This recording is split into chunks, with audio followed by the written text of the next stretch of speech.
Los niños salen, ¿cierto? Y tienen sus alarmitas. Escuchar sus alarmitas para recordarnos que no han salido.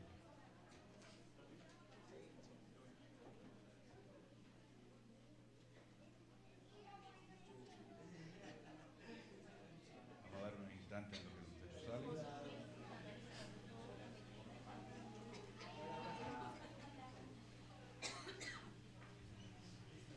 Muy bien. Dios me los bendiga a todos. No es puente, ¿verdad? Falta mucha gente. No saben. ¿Sí es puente? Nada. Muy bien, vamos a retomar la serie que iniciamos la vez pasada. Estamos, quizás algunos no estuvieron el domingo pasado, pero iniciamos una serie que se llama Viviendo bajo autoridad. La razón de por qué me animé a compartir, estas enseñanzas son una serie que yo, inspirado por temas que impartía el que era mi pastor hace muchos años, pues armamos esta serie y fue contundente, fue de mucha bendición en su momento. Estoy hablando hace muchos años en otra iglesia. Y en este caso lo quisimos hacer porque, para los que no estuvieron el domingo, porque ya esto lo mencioné, hay ciertas cosas que tienen que ver con la vida de la iglesia y que determina si esa vida es una vida saludable o no saludable, correcta o no correcta. Cuando hablamos de la autoridad, estamos hablando de un concepto que es inherente a la vida misma y al universo mismo. Derli, ¿por qué está partido en 4 la imagen? Es una sola imagen que debe estar centralizada. Si quieres, corrígela en el... Creo que hay una opción en PowerPoint que es escalado o entero. Mirar si la consigues. Y yo creo que va a ser una serie muy, muy buena. Les decía yo que una iglesia saludable, yo he concluido que es aquella que es equilibrada entre los mensajes de gracia y los mensajes de responsabilidad. Recuerden que gracia es el fundamento del evangelio. Lo que dice la gracia es que los hombres estamos perdidos, los seres humanos estamos perdidos irremediablemente. Y que si Dios no viene a nuestro rescate, no hay nada que hacer por nosotros. Que el hombre no busca a Dios, que Dios busca al hombre. Esa es la doctrina de la gracia, esa es la doctrina fundamental, aunque hay sectores de la iglesia cristiana que no creen eso, pero son sectores que no han entendido esa enseñanza, esa doctrina de la gracia. Y nosotros creemos eso, nosotros creemos que aquella persona que dice que está buscando a Dios, lo único que está es mostrando unos indicadores, una evidencia de que Dios le está buscando a él o a ella. Porque nosotros solamente podemos responder a una iniciativa de Dios, pero no podemos iniciarla. Por eso Juan decía que nosotros le amamos a Él porque Él nos amó primero. Pero a la misma vez hay personas que, el mismo Pablo, que a Pablo le han llamado el apóstol de la gracia, porque fue aquel que recibió la revelación más contundente acerca de este tema. Y aún él se preocupaba porque se daba cuenta que había creyentes que creían que vivir bajo la gracia era vivir relajado, que en parte es cierto, porque es vivir en paz. Eso lo tocamos en el retiro de esclavo a hijo, esta persona que está siempre cargada, siempre temerosa de que está fallándole a Dios, de que si me muero hoy me voy al infierno, que si no, que si perdí mi salvación, que si hago para recuperarla. Esa persona no ha entendido realmente el sacrificio de Jesús y eso se responde en la gracia. Pero a la misma vez Pablo decía, ¿y cómo hacemos con estos creyentes que creyeron que como estamos en la gracia, y la salvación es por gracia, y es Dios quien nos salva a nosotros por su misericordia y no por nuestras obras, pues entonces comamos y bebamos que mañana moriremos? O sea, enrumbémonos la vida porque olvídate, todo es por gracia, así que si Dios me va a salvar, que me salve como quiera. Y Pablo decía, espérate, aquí hay un problema, no han entendido, porque curiosamente hay un fenómeno, y es que la gracia despierta el deseo de agradar a Dios y de acercarnos más a Él y de cumplir nuestro propósito. Entonces es un fenómeno normal de la gracia, pero en cristianos inmaduros pudiera darse eso. Y Pablo decía, pecaremos para que abunde la gracia, porque él decía, cuando el pecado abunda, la gracia sobreabunda, así es como Dios opera. ¿Para qué? Para cancelar ese fenómeno. Él dice, pero entonces pecaremos para que la gracia sobreabunde. Y dice, de ninguna manera, pero los que hemos muerto al pecado, ¿cómo vamos a regresar y a vivir a esas costumbres? Y esta serie es una serie de responsabilidad. Por eso yo les decía que en nuestra iglesia enseñamos gracia y responsabilidad, gracia y responsabilidad. Sin embargo, la primera enseñanza, que fue la del domingo pasado, fue de pura gracia. ¿Por qué? Porque teníamos que hablar, si vamos a hablar de vivir bajo autoridad, tenemos que empezar con quién es la autoridad, porque una de las verdades que habíamos mencionado el domingo es que toda autoridad, completamente toda autoridad es delegada. Existe autoridad delegada y existe autoridad inherente.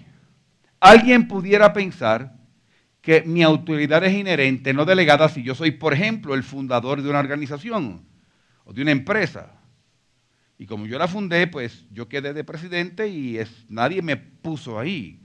Está bien, dentro de ese contexto humano limitado, pudiéramos decir que nadie, entre comillas, te colocó ahí. Pero la realidad es que toda autoridad inició en un principio en el único que posee autoridad inherente, porque nadie se la entregó, porque es de su propia naturaleza, que es Dios mismo. Así que toda autoridad sobre la tierra es inherente. Vamos a hablar, la vez pasada, perdón, es delegada, gracias. La otra vez dijimos que íbamos en el camino a responder algunas preguntas. Todavía no ha llegado el momento de responder muchas de estas preguntas, van a quedar en el tintero, pero alguien decía, pero ¿será cierto que los gobiernos son puestos por Dios? Es verdad que la Biblia dice eso, que Dios avala los gobiernos, quiere decir que Dios avala los gobiernos malos. ¿Cómo así? Pues tenemos que entender que eso se comprende, no estamos diciendo que parezca justo, pero se comprende a la luz de que si solamente hay una autoridad inherente, todo provino de su autoridad. Quiere decir que toda autoridad vino de la autoridad de Dios. Y decíamos que esa autoridad inherente de Dios se conoce como la doctrina de la soberanía de Dios. Y la soberanía de Dios no cabe en la mente humana. Todo el mundo habla de la soberanía de Dios y hay cánticos de la soberanía de Dios. Y no importa de qué sector doctrinal de la iglesia pueda alguien, a cuál pueda pertenecer, va a decir, sí, es que Dios es soberano. Y muchas veces no saben lo que está implicando eso. Porque la soberanía de Dios lo que implica es que Él establece las cosas como Él quiere. Y que muchas cosas ocurren aunque no las entendamos. Y que hay cosas, por ejemplo, que para nosotros son tragedias y están dentro del plan de Dios. Y hay cosas que son dolorosas y nosotros le llamamos malas, porque los seres humanos a veces somos como niños pequeños. El niño pequeño, aquello que le duele, le llama malo. Por eso para él es mala la vacuna. Es mala. Pero ese papá tan malo lo lleva y lo forza a ponerse una vacuna dolorosa. Porque él sabe que aunque es dolorosa, es buena. Y la soberanía de Dios tiene que ver con esa dimensión gigante, colosal, desconocida, donde no tenemos respuestas. Pero tenemos la certeza de que Él las tiene. Y partíamos de la soberanía de Dios porque fue en su soberanía que Él comenzó una delegación de autoridad sobre la tierra. Y hoy día, escucha bien, todos tenemos un grado de autoridad. ¿Sabías eso, no? Todos tenemos un grado de autoridad sobre alguien y si todavía no, la tendrás. porque fuimos puestos en la tierra para ejercer autoridad.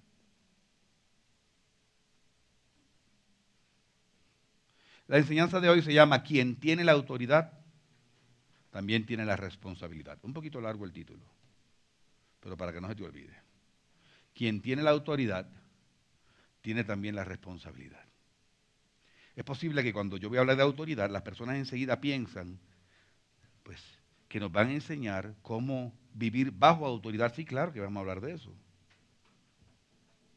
Pero si empezamos en la autoridad de Dios y en la delegación de esa autoridad que parte de la inherente de Dios y se convierte en delegada en nosotros, quiere decir que el chorro viene de arriba hacia abajo, y por eso hoy yo quiero hablar de la responsabilidad de esas personas en autoridad. Todos aquí estamos en autoridad sobre alguien y estamos bajo autoridad de alguien, todos. Mi enfoque hoy es estar en autoridad. Quiero comenzar con la primera ocurrencia de delegación de autoridad en la historia de la humanidad. Génesis 1. Pasa que hemos leído tantas veces en otros contextos, hoy para esta aplicación. Versículo 27 y 28 dice: y creó Dios al hombre a su imagen. A imagen de Dios lo creó, varón y hembra los creó. Y los bendijo Dios y les dijo: fructificad y multiplicaos, llenad la tierra y sojuzgadla y señorear. Y estas dos palabras son las que establecen revelan el propósito logístico, práctico del hombre en la tierra. Y aclaro que es práctico porque el hombre no fue creado primariamente para servirle a Dios, sino para ser hijo de Dios. Por eso dice que fue hecho a su imagen y semejanza. Ese es exactamente el mismo lenguaje que luego en Génesis 5 dice que Abraham tuvo un hijo a su imagen y semejanza y le llamó Set. Ese lenguaje está reservado para ese fenómeno. Es la impresión genética que deja un padre sobre un hijo. Por lo tanto, sabemos que Dios nos creó para ser hijos. Por eso es que algunas iglesias se equivocan en enfatizar que somos siervos de Dios. Nosotros no somos siervos de Dios, somos hijos de Dios con corazón de siervo, porque sí somos siervos de Jesucristo. Por eso Jesucristo es el Señor. El Padre no es el Señor, aunque también se le llama el Señor porque todos son uno. Eso lo vimos en el Instituto Vida. Y ese Dios Padre, cuando creó al hombre, le delegó una autoridad.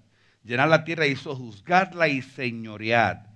Antes quien sojuzgaba y señoreaba sobre el universo era ¿quién? Dios. Pero creó la tierra, creó al hombre y le entregó autoridad para ejercerla sobre todas las cosas en la tierra. Es interesante. El ser humano, fíjate que no dice señorear sobre otras personas. Claro que hay unos esquemas de autoridad, pero nuestra autoridad originalmente es sobre la creación.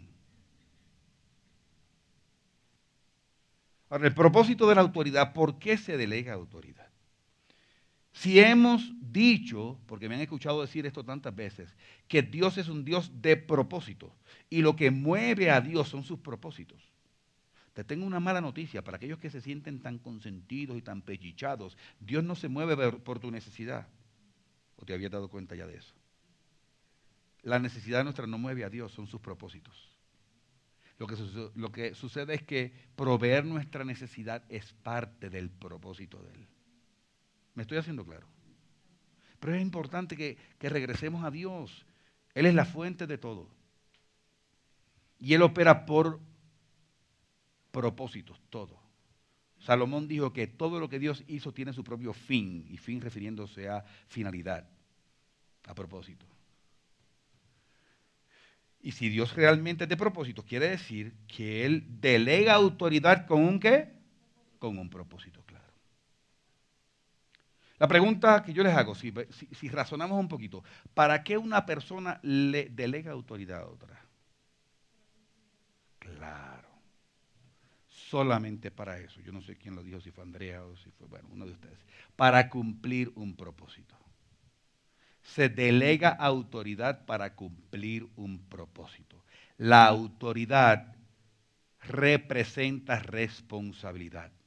Toda persona en autoridad ha recibido esa autoridad porque tiene algo que cumplir. Les decía yo la vez pasada que cuando tú llegas a un edificio te recibe un celador. Y el celador tiene cosas que tú no tienes. ¿Sabías eso? Tiene las llaves del edificio. Tiene las claves de la alarma. Y a veces llegan a la gente, tú sabes, toda inflada, sintiendo que el celador es un ignorante con bachillerato o con menos, y yo llego con mis doctorados en mi BMW, tú sabes, y resulta que ese niño, que pudiera ser mi hijo o mi nieto, está en autoridad sobre mí. ¿Cómo yo lo sé? Porque tiene unas llaves que yo no tengo. Y tiene unos códigos que yo no tengo. Y tiene una autoridad para decirme, usted pasa o usted no pasa. Yo no puedo decirle, mi amigo pasa, porque él puede decir, no pasó. ¿Qué cosa? Porque la autoridad es un fenómeno que tiene que ver con una delegación, con un propósito. Porque hay personas en autoridad que le entregaron a ese muchachito, jovencito, celador, un grado de autoridad que el doctor que viene en el BM no tiene. Porque necesita cumplir un propósito que responde a los intereses de aquel que le entregó la autoridad. Eso es importante que lo entendamos. Porque el poseer autoridad es evidencia de responsabilidad con aquel que me entregó la autoridad. Y eso lo entendemos humanamente. Lo entendemos humanamente cuando el jefe te dice, me voy de vacaciones y quedas tú a cargo. Y reúne a todo el equipo de la oficina y dice, y queda a cargo fulanito de tal. El fulanito a lo mejor se siente, sí, pero es el chicharrón que te espera. Claro, porque se supone que tú cumplas unas responsabilidades y que el cumplimiento de esas responsabilidades responda a los intereses de aquel que te entregó la autoridad. O sea, la autoridad es una herramienta esencial que se le entrega a una persona para que ésta pueda cumplir en lo que se le encomendó. La autoridad es una herramienta. ¿Okay? ¿Cuál es el problema? ¿Cuál es el problema con la autoridad? La autoridad tiene el mismo problema del dinero. Corrompe. Porque genera placer. La autoridad produce placer. ¿Tú sabes por qué?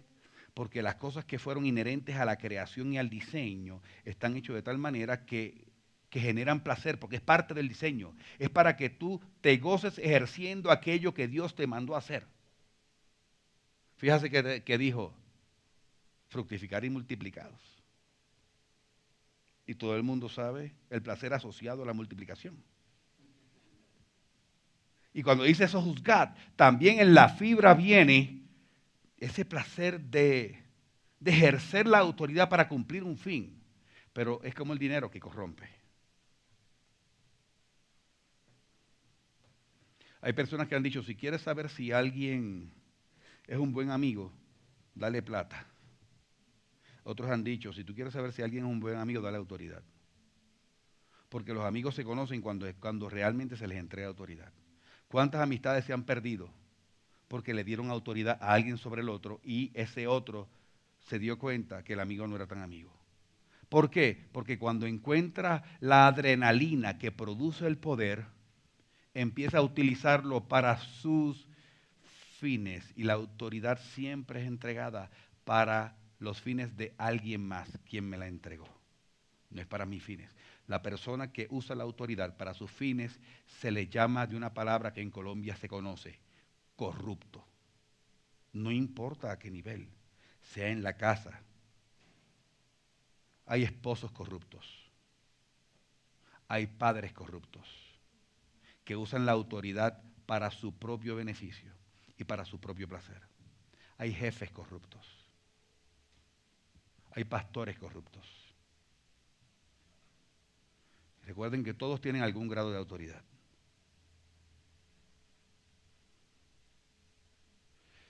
La autoridad también es como el dinero en el sentido de que como da gustico, como que cada vez se quiere más. Como para el hombre la autoridad es símbolo de posición y de poder, eso es vitamina para su ego.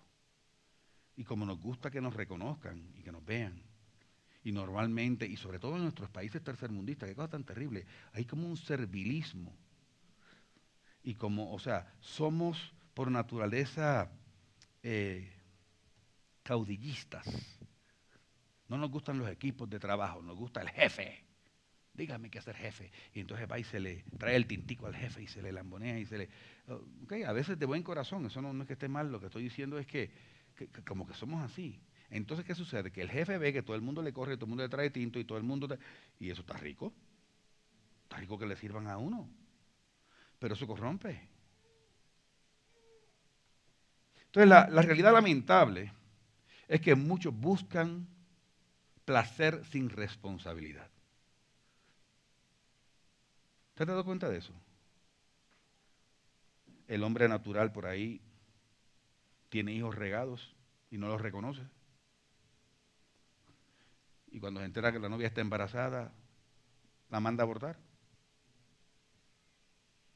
Y cuando se da cuenta que la persona con la que está, no estoy avalando eso, estoy hablando de cosas lamentables que ocurren en nuestro mundo. Eso es un desorden. No está dentro del orden de Dios, pero es lo que vemos cotidianamente. Cuando vemos que un hombre está saliendo con una niña y está disfrutando de ella, vamos a decir así, y después ella se da cuenta que ella está enamorada. Tú sabes, no estoy listo para el matrimonio, no estoy listo para amarrarme. En otras palabras, placer sin responsabilidad. ¿Cuánto me das a cambio de nada?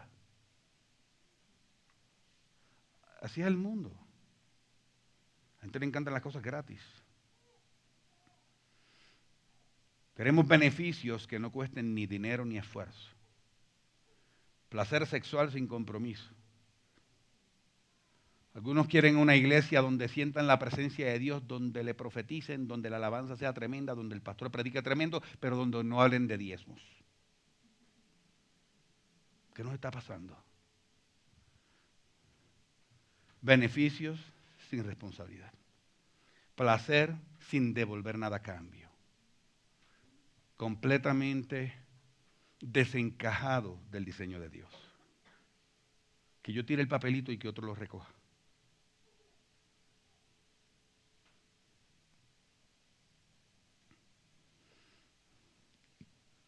De manera similar, muchos quieren ser el hombre de la casa, el jefe de la oficina, el capitán del equipo de fútbol, el político elegido, ganar las elecciones. Pero están motivados simplemente por el deseo de estar en autoridad sobre otros, por el placer de dar órdenes, por el placer de mover un dedo y ver a los demás moverse, por disfrutar estar en la vitrina del respeto y del servilismo, por disfrutar que otros le miren hacia arriba. No sé si sabes que los hombres nos movemos mucho por el respeto. En términos generales te lo voy a poner de una manera bien cruda. Un hombre dice, no me ames si no quieres, pero respétame. Entonces, ¿qué pasa? Que la autoridad inculca respeto. Entonces tú te das cuenta que la gente te respeta de frente. Si eres una buena autoridad, si eres una mala autoridad, te respetan de frente. A las espaldas no te respetan, a tus espaldas. Pero el foco correcto de una autoridad, como les dije, ¿quién es el foco de la autoridad? El subordinado. El foco, el propósito es el subordinado. Se está buscando que haya una persona o un grupo de personas beneficiadas. Por lo tanto, se pone a alguien en autoridad sobre esas personas para beneficiarlas. Se supone que el beneficiado sea quien está bajo autoridad.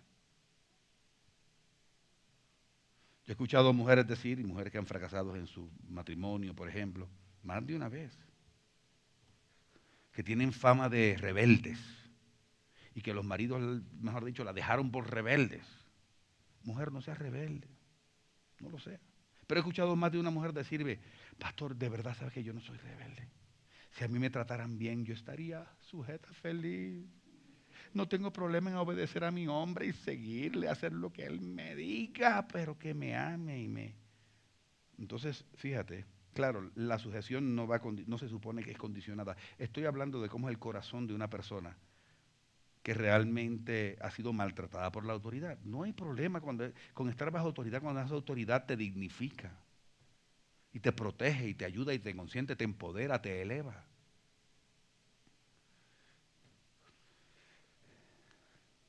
Y si la autoridad consiste en dirigir y en ordenar, como definimos el domingo pasado, entonces se aplica con el fin de darle dirección o darle orden o forma a algo diferente a uno. Dirigir a aquello sobre lo cual tengo autoridad. En Lucas 22 hay unas palabras de Jesús. Él dijo lo siguiente, versículos 24 hasta el 27, dijo, hubo también entre ellos una disputa sobre quién de ellos sería el mayor. Oye, qué problema tenemos los seres humanos. Ni los discípulos, ni Jesús se salvó de esos rollos. Hace años, no me acuerdo si conté esto, perdóname, cuando yo repitas la historia me lo perdona y se ríe otra vez y hay que reírse. O sea, porque yo no me acuerdo, a veces predico en otras iglesias y lo cuento allá, aquí no, bueno. Me ha pasado también que digo, como ya les conté esto y me dicen, usted nunca ha contado eso. Cuando yo era pastor del Centro Internacional de Alabanza, había un hombre muy cercano a mí. Algunos lo recuerdan, pero no voy a decir su nombre. Un hombre que de mucho dinero, y él me buscaba siempre y era sediento espiritualmente y me llevaba a su casa y me recogía y yo, perdóname, yo no busco a nadie, pero normalmente el que me busca me encuentra. Entonces, pues yo me daba cuenta de esa sed que él tenía y yo pues le daba cierto tiempo.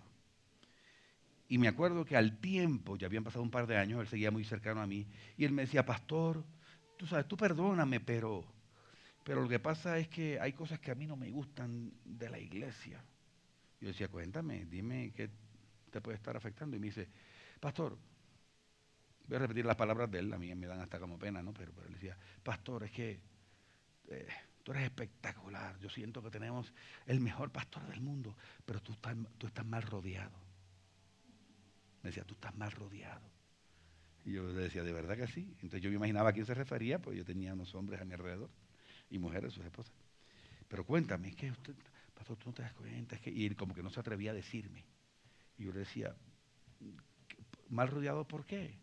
Pastor, es que tú no sabes que realmente ellos no son como tú. Tú eres humilde, pero ellos no son humildes. Ellos están en una competencia y a espaldas ellos se les nota que quieren ser el mayor y que quieren ser tu sucesor. Y que yo les dije, ¿tú te refieres a fulano y fulano?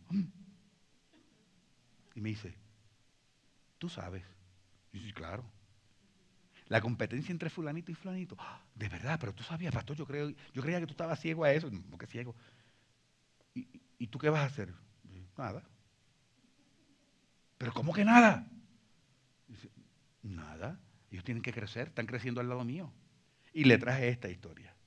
Pero si a Jesús le competían espaldas, porque una vez Jesús dijo, ¿qué son estas conversaciones que hay entre vosotros?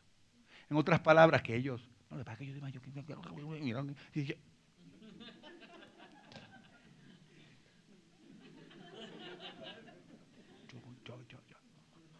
y una competencia terrible. Y entonces, volviendo a Lucas 22, hubo también entre ellos una disputa sobre quién de ellos sería el mayor. Y no es el mayor de edad. Pero él les dijo, Jesús, los reyes de las naciones se enseñorean de ellas.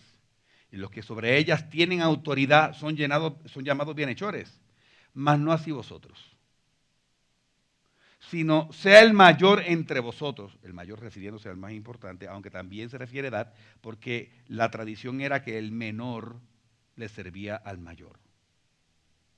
¿Sí? Por ejemplo, el hermano menor de mi esposa Carolina decía que él quería cambiarse el nombre a Joel, y él se llama José. ¿Por qué? Yo el que busca, yo el que trae, yo el que hace todo. Y su melliza era Zoila. Soy la que hace esto, soy la que asea, soy la que busca todo. Porque, y quiero que sepan que eso no está mal. Está bien que el menor le sirva al mayor. El menor será mayor algún día. ¿Ok? Es una forma de entrenarse para la vida. Y en la cultura judía estaba esto muy claro. Entonces él dice esto. Los reyes de las naciones se enseñorean de ellas y los que sobre ellas tienen autoridad son llamados bienhechores, mas no así vosotros. No desaprovechemos esto, di conmigo, mas no así yo. Dilo, mas no así yo. Mas no así yo, ¿ok? Y él dice, si no sea el mayor entre vosotros como el más joven y el que dirige como el que sirve. Porque ¿cuál es mayor? ¿El que se sienta a la mesa o el que sirve? Y él no descarta una realidad, que en ese sentido, hablando de autoridad, hay personas mayores y menores en la vida. ¿Okay? En algunos lugares yo soy mayor que otros y en otros soy menor que otros, dependiendo del entorno en el que yo esté, y cada uno de ustedes es exactamente igual.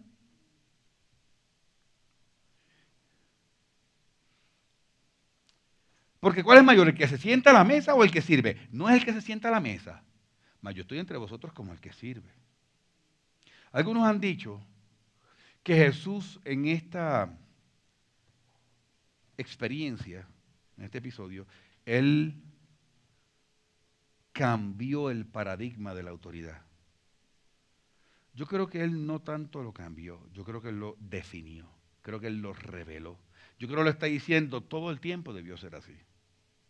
Como el hombre está corrupto, se ha corrompido también con cosas que le son dadas para un propósito. Porque yo recibo el dinero con un propósito, yo recibo la autoridad con un propósito, yo recibo la influencia, los dones, los talentos con propósitos. Pero entonces todas estas cosas, muchas veces, como nutren el placer y el ego, pues obviamente corrompen al hombre. Yo creo que Jesús estaba realmente, no cambiando el paradigma de la autoridad, como algunos quizás piensan, sino revelando el propósito de Dios de cuando Él delega autoridad. En otras palabras, el propósito, lo que Jesús estaba diciendo es, el propósito de la autoridad es el beneficio del subordinado. El propósito de la autoridad es el beneficio del subordinado. Si el subordinado no se está beneficiando, no se está cumpliendo la autoridad, no se está ejerciendo conforme al propósito de Dios. Claro, alguien puede decir, no, pero lo que pasa en una oficina, por ejemplo, no, yo no estoy ahí para beneficiar a mis empleados, es para beneficiar a mi jefe. Ese modelo está mandado a recoger. Aún empresas internacionales y aún multinacionales están descubriendo que el modelo efectivo empresarial es el modelo llamado de líder-servidor. En el modelo tradicional está el presidente aquí arriba, ¿ok? ¿Y quiénes están debajo? Los vicepresidentes.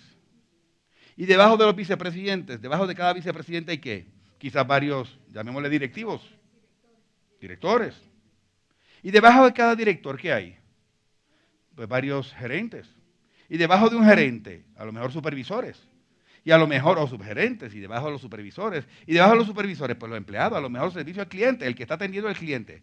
Y debajo del empleado de servicio al cliente, ¿quién está? El cliente. Entonces, en el modelo tradicional, escuchen esto, para que lo apliquen en sus empresas, porque les va a crecer. Se los prometo que les crece si ustedes hacen esto. ¿Cuál es la función de los vicepresidentes? No, escuchen, es muy fácil. La función de los vicepresidentes es hacer feliz al presidente. En el modelo tradicional. Sí, consentirlo. Tipo. Porque si no, ¿qué hace el presidente? Madrear a los vicepresidentes. ¿Y qué hacen los vices? Lambonear al presidente. ¿Sí o no? Ok, ahora vamos a un vicepresidente. Tiene unos directores debajo. ¿Cuál es la función del vicepresidente? Madrear a los directores. Y los directores lambonear al vicepresidente. La pirámide está invertida. Cuando eso va, viene el supervisor y maltrata al empleado que le sirve al cliente. ¿Qué creen tú que pasa cuando llega un cliente? Yo me voy a quedar maltratado. ¡Pum! Por eso el servicio al cliente en nuestros países es tan pésimo. Porque es una línea de maltrato que viene de arriba. Yo aquí no me voy a quedar como el jamón del sándwich. A alguien le voy a pegar. Y cuando llegue el cliente, ¿qué quiere? Y después viene el supervisor y lo regaña por haber maltratado al cliente. Ok, ¿qué es el modelo de líder servidor? Es invertir la pirámide. ¿Cuál es la función del presidente? Asegurarse que sus vicepresidentes estén felices. Servirles. Llegar a su oficina, llevarles tinto y decirle, oye, ha bajado los resultados. Sentémonos, hablemos. ¿Cómo te puedo ayudar? ¿Qué necesitas para que elevemos esto otra vez? Yo quiero ayudarte. ¿Cómo cambia la cosa? ¿Cómo cambia la cosa? Y entonces, bajo ese modelo, el vicepresidente va donde los directores y le dice, ¿qué tengo que hacer para ayudarte? Y cada uno, y el supervisor va donde el servicio al cliente y le dice, dime cómo te puedo servir para que todo esto corra. ¿Cómo va a estar el cliente? Ese modelo es un modelo empresarial que se está usando en el mundo entero. Adivinen quién lo reveló. No fue Bill Gates, no fue Steve Jobs con el iPad. Fue Jesús. ¿Cuál es el mayor? El que se sienta a la mesa, el que sirve. No es el que se sienta a la mesa, mas yo estoy entre vosotros como el que sirve. Él no descartaba que él era mayor. Dicen, ustedes me llaman a mí Señor y está bien que me lo digan porque lo soy. Él estaba claro en eso. Es la parte funcional del que está en autoridad. Ahora bien, ¿qué sucede cuando un individuo no tiene claridad de su rol como autoridad sobre otros? ¿Sabe lo que hace? Disfruta la parte de la autoridad, pero transfiere la responsabilidad. Porque la responsabilidad a nadie le gusta, a todo el mundo lo que le gusta es el placer, pero la responsabilidad que la maneje otro. De hecho, eso pasó en el Edén. Alguna vez hablé de esto en otro tema, pero quiero traerlo otra vez. Miren lo que sucedió en Génesis 3, versículo 12. Cuando Dios le reclama, lo vamos a leer ahora en detalle, en un instante, pero cuando Dios le reclama a Adán, él dice, la mujer que me diste por compañera tiene la culpa. Me dio a comer. Tengo una pregunta. ¿A quién le está echando la culpa Adán? Él no sabe si a la mujer o a Dios. Ni le importa. Porque la mentalidad de víctima consiste en arréglense ustedes a ver quién tiene la culpa, pero yo no la tengo. Entre el presidente, entre los corruptos, entre los que roban, entre Obedrech, entre Samuel Moreno y no sé quién, y los huecos de las vías en Bogotá, y la DIAN y el IVA del 19%, mira a ver quién tiene la culpa, pero yo no la tengo. Y él lo que dijo fue, ok, me están señalando a mí, mira. La mujer que tú me diste, hablen ustedes a ver.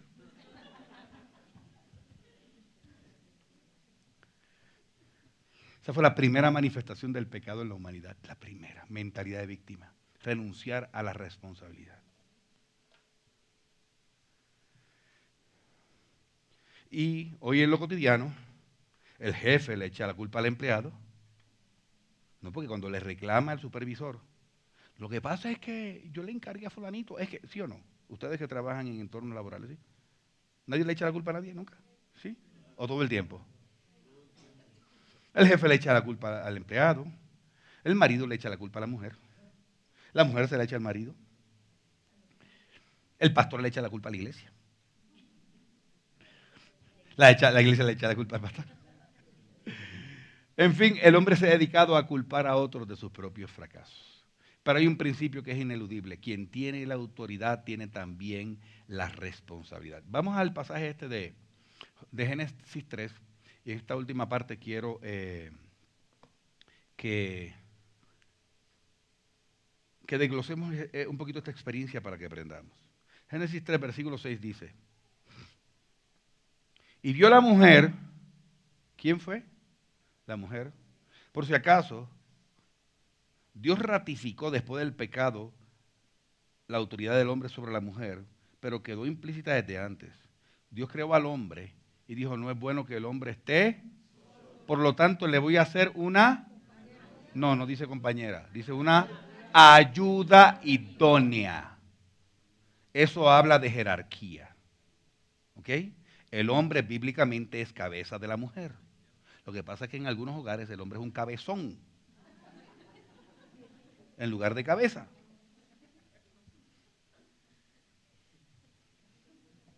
Si los hombres ejercieran su autoridad en las casas, tendrían las esposas más felices del mundo.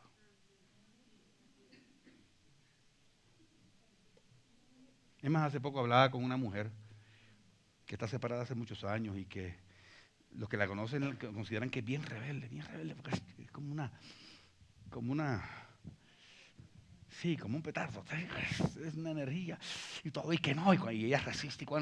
Y ella me decía, pastor, ¿tú sabes la verdad? Te voy a decir la verdad. Yo quiero un hombre que me domine. Que me domine, no me importa. Fíjate qué interesante, es diseño. No es la primera que me lo dice. No se sientan mal por eso. No se sientan tan mal por eso, mujeres. Porque es diseño. Lo que pasa es que tiene que ser dentro del orden de Dios. No es con la autoridad como se ha estado ejerciendo. Y vio la mujer que el árbol era bueno para comer. ¿Dónde estaba Adán? Y que era agradable a los ojos y árbol codiciable para alcanzar la sabiduría. Y tomó de su fruto y comió y dio también a su marido, el cual comió así como ella. Cuidado, los que están bajo autoridad. Ahora le hablo a cada uno de ustedes bajo autoridad. No tienen idea de la influencia que tenemos sobre nuestra autoridad. Alguna vez alguien dijo, sí es cierto que el hombre es la cabeza, pero la mujer es el cuello. Y la cabeza mira para donde diga el cuello. Entonces, yo dije, eso es sabiduría. Yo he seguido citando eso. Yo dije, eso es cierto. Dios mío, Señor. Esta cabeza lo que tiene es unas balineras aquí, que eso corre para donde diga el cuello, tú sabes. Miren, yo vi un video de hay un fotógrafo que me impresionó mucho.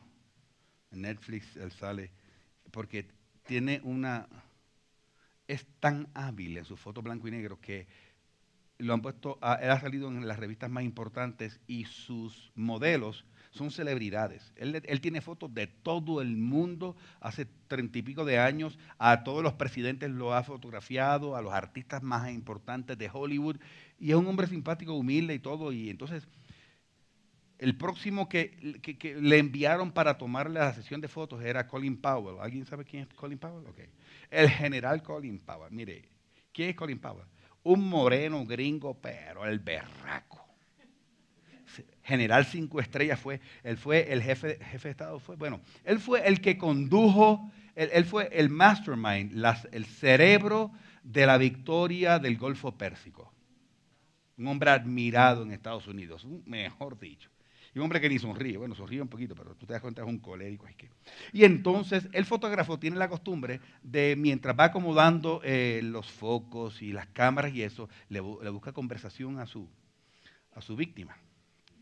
Y empieza a decirle, ajá, general Powell, y cuénteme, ¿y usted es casado, verdad? Sí, me dijo, sí, hace 50 y tantos años. ¿Cómo? Sí, claro. Y él dice, uy, no, la verdad que esa parte mía no ha sido tan buena. Y él sigue acomodando sus cosas y dice, me va a tener que dar un consejo, pues, porque ¿cómo es que usted? Y él dice, es muy fácil. Yo hago todo lo que ella me diga. Yo hago todo lo que ella me diga. El general Colin Powell. Así que hay una general de 6 estrellas por encima de Colin Powell. Entonces, miren, tenemos que tener cuidado las mujeres con los esposos, los empleados, con los jefes, los miembros de una iglesia, con el pastor, porque la influencia que se puede ejercer por la presión, a través de la presión, puede ser nociva. Y a veces la autoridad tiene que ser firme en una decisión, a pesar de la influencia. Yo creo en escuchar a las personas que están bajo mi cuidado, sea esposas, sean miembros de la iglesia, sean discípulos, sean mis hijos. Yo escucho mucho, pero una vez uno escucha, uno tiene que tomar una decisión. Y la decisión no puede estar basada en emociones, sino en la verdad. Tiene que estar basado en lo correcto. La Biblia tiene muchos ejemplos. Adán no fue el primero. Sara influenció a Abraham. Lo que pasa es que a veces la mujer tiene razón y a veces no tiene.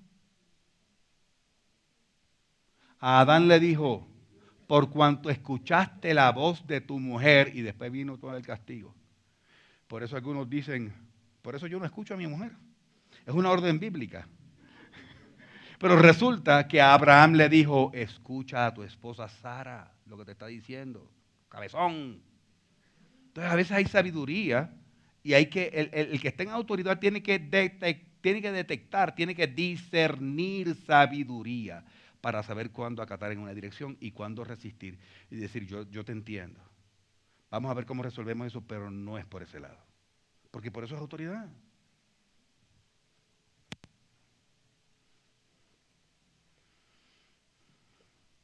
¿Qué hizo Dios cuando ve que la mujer hizo eso? Génesis 3:9 dice, mas Jehová Dios llamó ¿a quién? Al hombre. Y le dijo, ¿dónde estás tú? ¿Por qué? Porque estás escondido. Valiente el tipo, ¿no? Qué interesante. Quien pecó fue la mujer, claro, eventualmente el hombre, pero quien pudiéramos decir que fue la impulsadora de la idea fue la mujer, pero ¿a quién llamó Dios? ¿Por qué? Porque quien tiene la autoridad tiene la responsabilidad. Si un empleado de una empresa comete un error terrible, ¿tú crees que el presidente va a ir donde el empleado? La cabeza que rueda es la cabeza del jefe inmediato y la del empleado.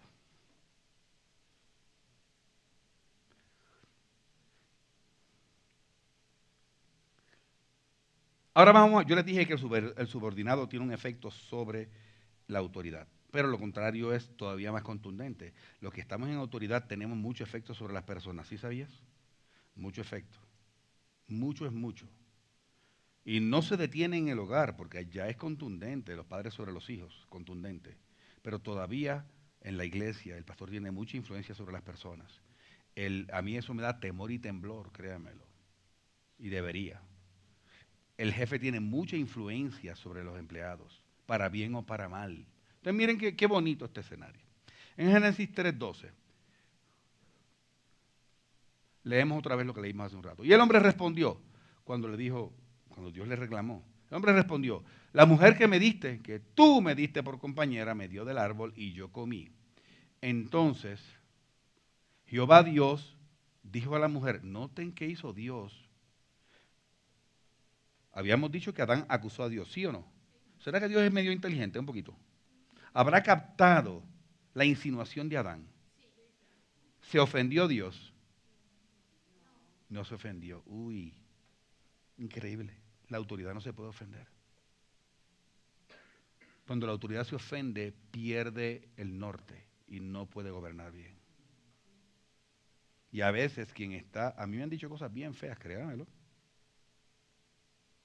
bien feas. Y he tenido que mantener la compostura y ha sido a veces un irrespeto.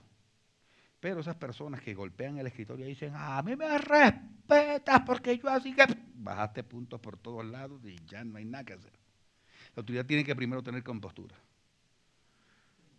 Y escuchar lo que sea, aunque sea una mentira, porque esto fue una acusación falsa. Y fíjate que le dice, fue la mujer que tú me diste, resuelvan entre ustedes. Y Dios le dice, ok. Y ahora viene y se dirige a la mujer y le dice, ¿qué es lo que has hecho? A Eva. Y ella dijo,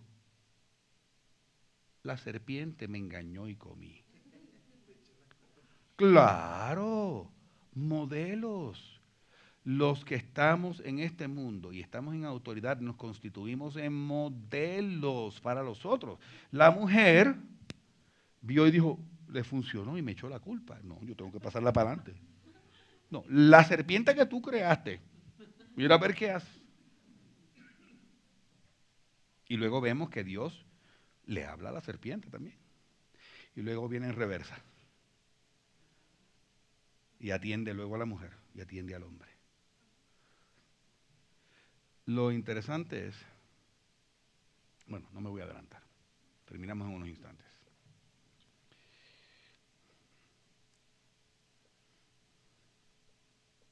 Génesis 3:14, les iba a compartir un video, pero incluso se me olvidó traerlo, entonces no. Pero les invito a que vean, busquen por YouTube uno que se llama Children See, Children Do. Los niños ven, los niños hacen. Pero esa verdad que vemos en ese video es una realidad que se manifiesta en cualquier entorno donde hay autoridad, aún entre adultos. Los subordinados terminan repitiendo lo que su autoridad hace, bajo términos, en términos generales. Ahora, ¿cuál es el modelo perfecto de responsabilidad? Termino con esto. Génesis 3 todavía, pero versículo 14. Dice, y Jehová Dios dijo a la serpiente, como les dije, le habló al hombre, el hombre le echó la bola a la mujer y él viene donde la mujer y ella se le echa a la serpiente y Dios va a la serpiente. Digo, por cuanto esto hiciste, maldita serás entre todas las bestias y entre todos los animales del campo. Sobre tu pecho andarás y polvo comerás todos los días de tu vida. Pondré enemistad entre ti y la mujer. Hay mujeres que le encantan las serpientes. Sí, están locas o anormales, no sé, pero casi todas las mujeres están enemistadas eternamente contra esos reptiles, ¿no? Reptiles, sí, reptiles. ¿Qué son? ¿Anfibios? ¿Son reptiles? Okay. Y entre tu simiente y la simiente suya. No sé si saben que esto le llaman este pasaje le llaman el protoevangelio, Génesis 3:15. Es como es la profecía de la venida de Jesús. ¿Okay? Cuando dice, pondré enemistad entre la simiente de ella, Jesús, y la simiente de la serpiente, Satanás mismo. Esta te herirá en la cabeza, hablaba de la cruz, hablaba de la eternidad, y tú le herirás en el calcañar, ahí hablaba de la cruz. A la mujer dijo, multiplicaré, en gran medida, en gran manera los dolores en tus preñeces, con dolor darás a luz los hijos. Mujer, cuando estés en ese momento, agradécele a Eva. ¿Ok? Algunas que saben esto, en medio de esa gritería dicen, deja que llegue y la vea, la voy a agarrar por las greñas. Bueno, algún día veremos a Eva. Yo quiero ver a Eva. A Adán no me interesa mucho, a Eva yo la quiero ver. La primera mujer esculpida con el dedo de Dios. Uy, no, yo tengo que ver eso. ¿Okay? Multiplicaré en gran manera los dolores en tus preñeces, con dolor darás a luz tus hijos y tu deseo será para tu marido. En otras palabras, el grado de sujeción todavía se apretaba más. Y él se enseñoreará de ti. Y al hombre dijo, por cuanto obedeciste la voz de tu mujer y comiste del árbol del que te mandé diciendo, no comerás de él, maldito será la tierra por tu causa. Con dolor comerás de ella todos los días de tu vida. Noten que el problema de Adán no fue solamente escuchar, sino no discernir y obedecer.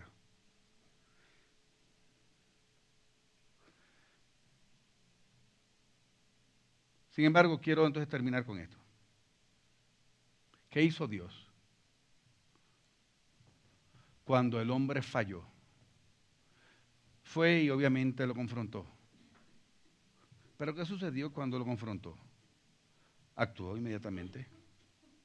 Dios no se puso a pelear con ellos y a regañarlos y a decirles partidas sin vergüenza, ¿para qué los creé? Mejor dicho, mira cómo me han deshonrado, bla, bla, bla, bla, bla, bla, bla, bla, bla, bla, bla, bla, bla, bla, y todas las cosas que acostumbraban decir. ¿Tú sabes lo que hizo Dios?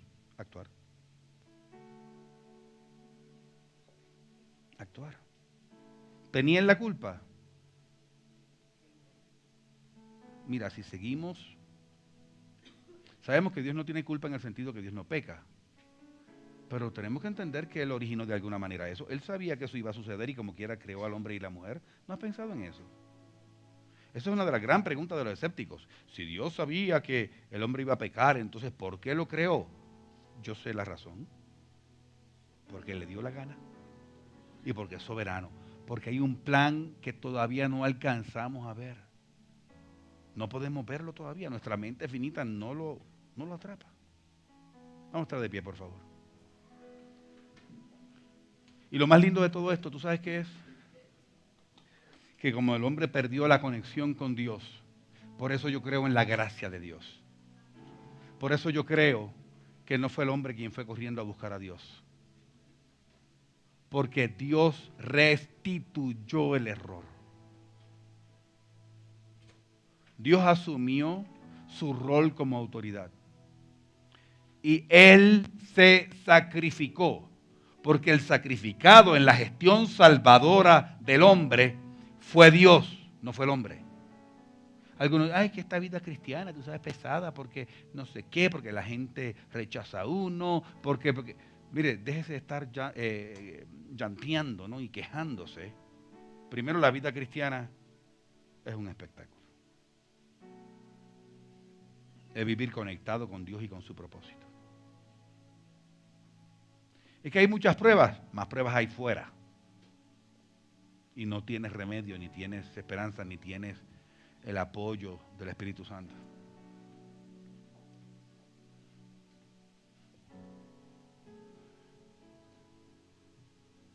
Quien puso a su hijo fue Dios.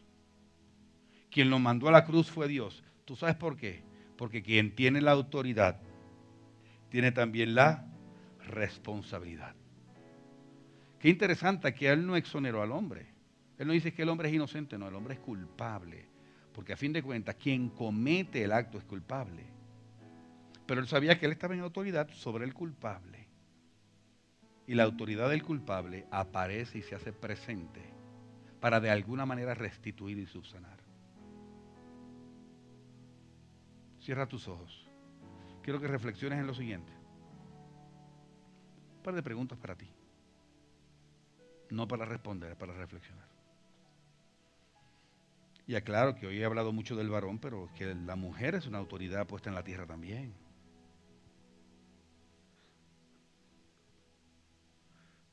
Cada uno es autoridad en su entorno.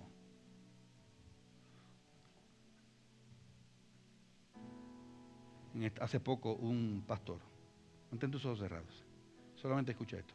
Un pastor que es mi amigo personal, un hombre ya mayor, y a quien quiero mucho. Algunos saben que hace unos par de meses estuve en Valledupar en una campaña evangelística. Las fotos salieron por las redes. Y yo tengo el honor de contar con la admiración de él y con la amistad de él. Y cuando él puede, él me invita a sus campañas para que yo participe y me paga todo. Y ha sido un hombre a quien admiro. Y él me dijo algo tremendo. Él me dijo, en mi casa, escuchen esta fórmula tan espectacular, en mi casa, quien manda es mi mujer. Escucha esto. Mi mujer manda en mi casa sobre absolutamente todo. Yo mando sobre ella. Tremendo. Tremendo. Ella manda sobre todo y yo solamente sobre ella. Tremendo. Quiere decir que ella está en autoridad también. Sobre los hijos. Lo que se cocina en el día lo decide la mujer. Las vacaciones. ¿Tú te creías que era el hombre? No, hombre, la mujer es con los hijos la que planifica todo. Y quien decide para dónde van, el hombre lo que pone es la plata.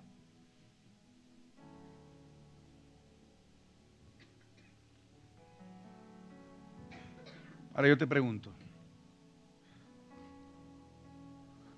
en ese entorno de autoridad, ¿cuán responsable has sido? ¿O te has dedicado a culpar a aquellos que están por debajo de ti? Culpar a tus hijos porque son rebeldes o son malcriados o son desordenados. En el entorno laboral, si tienes algún tipo de autoridad sobre otras personas, ¿hasta qué punto has estado resintiéndoles, criticándolos, hablando de ellos, quejándote? O en contrapeso con todo eso, sirviéndoles.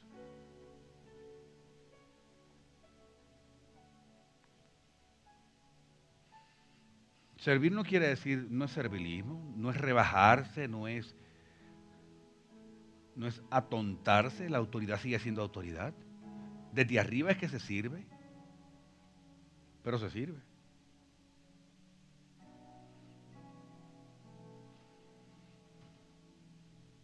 Mi segunda pregunta, ¿será que en algunas ocasiones has retenido la autoridad porque te da placer, pero has delegado la responsabilidad?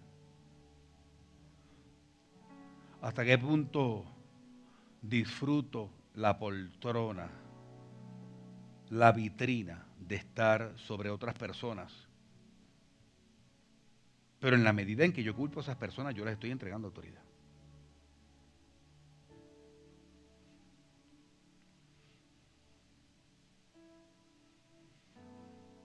Y como consecuencia, ¿cuánta amargura es posible que hayas podido acumular por estar acusando a tu hijo, a tu empleado, a tu pareja, a tu pastor o a tu discípulo? Quien señala y se queja, escucha esta verdad universal. Quien señala y se queja, se atrofia. No hay crecimiento en la queja.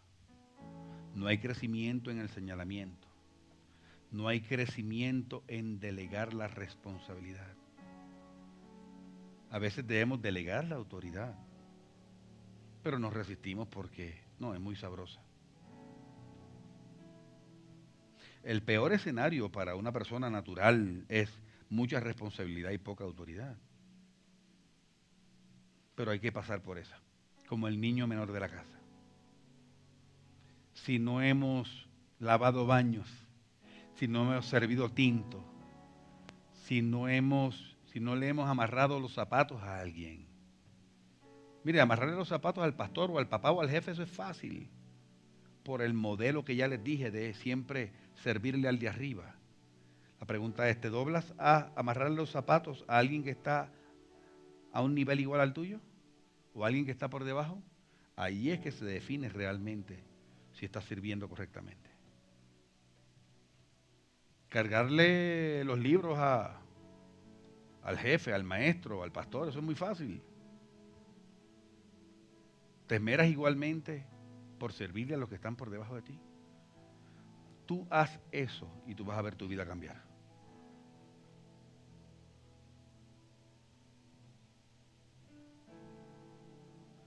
Señor, te damos gracias este día, gracias por una reunión hermosa, gracias por hablarnos, Señor, gracias por recordarnos. No solamente que estamos bajo autoridad, tu autoridad y de otras autoridades terrenales, sino que también estamos sobre autoridad. Y somos muy demandantes con nuestras autoridades, pero nosotros en nuestro ejercicio de autoridad hacemos las mismas cosas que criticamos, Señor. Te pedimos, Dios del cielo, que tú corrijas todos los paradigmas errados, Señor, que están pero de adentro hacia afuera, mi Dios, y que nos eleves en nuestras vidas personales, en nuestro hogar,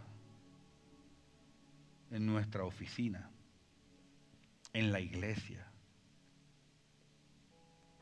Y recuérdanos siempre las palabras de Jesús, que el mayor se identifica por su conducta. Que cuando lleguemos se note que somos quienes estamos en autoridad porque estamos sirviendo. Ayúdanos, mi Dios, a ser humildes. Y si así como se disfruta la abundancia, de una manera natural, se disfruta el poder organizar y determinar, que la sonrisa genuina nos la produzca, Señor, el fruto en otras personas. Beneficiar a los subordinados. Dirigir para bendecir. Dirigir para bendecir. Te pido por cada persona en este lugar y por cada familia representada.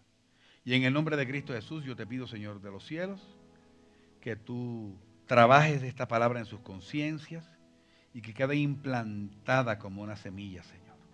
Y que dé fruto, fruto abundante al 30, al 60, al 100.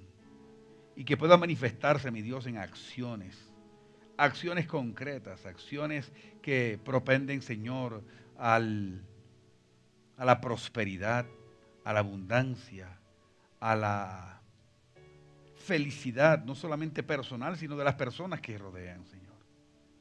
A corregir nuestros entornos, a elevar, Señor, nuestro estilo de vida para que se eleve nuestra calidad de vida. Encontrar en cada momento, Señor, todo aquello que es secundario, que son arandelas que rodean la vida abundante en Cristo, pero entender, Señor, que al ser hijos tuyos y vivir en la paz que genera esa conciencia y ser siervos de Jesús, encontramos, Señor, el propósito y el equilibrio en nuestras vidas. Concédenos, así como somos siervos del Maestro, serlo también de nuestros hermanos. Te bendecimos, te pedimos, Señor, por las diferentes situaciones, si hay situaciones financieras en algunos hermanos, algunas familias, te rogamos, mi Dios, el milagro de la provisión, recordando que el milagro viene a través de la productividad y de la siembra y del orden y de la integridad, mi Dios. Entender que tú nos prosperas en la medida que nos inspiras y nos inspiras a actuar. Gracias por eso, porque el 2018 es un año de actuar, Señor, de actuar, de acciones para producir fruto. Bendice, Señor, a cada uno. Problemas de finanzas, problemas de trabajo, problemas de salud en el nombre de Cristo Jesús.